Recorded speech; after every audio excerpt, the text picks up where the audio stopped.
চুয়াডাঙ্গায় ভারতে পাচারের সময় অভিযানে প্রায় 2.5 কেজি ওজনের 4টি স্বর্ণের বার উদ্ধার করেছে বিজিবি। সকালে প্রেস বিজ্ঞপ্তিতে এ তথ্য নিশ্চিত করেন চুয়াডাঙ্গা 6 বিজিবির মহাপরিচালক লেফটেন্যান্ট কর্নেল নাজমুল হাসান।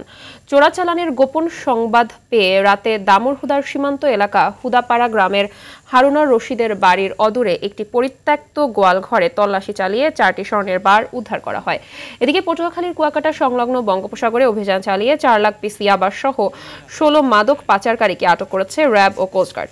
এর আগে বৃহস্পতিবার মধ্যরাতে সাগরপথে পাচারকালে একটি মাছ ধরা ট্রলার থেকে বস্তা ভর্তি 1 লাখ পিস এবং ওই বন থেকে পরিত্যক্ত অবস্থায় 3 লাখ পিস ইয়াবা উদ্ধার করা হয়। এদিকে যশোরের বেনাপোল থেকে বিপুল পরিমাণ ভারতীয় শাড়ি, 3 পিস কম্বল, কিসমিস, বিস্কুট, বিভিন্ন প্রকার চকলেট এবং কসমেটিক্স সামগ্রী আটক করে বিজিবি।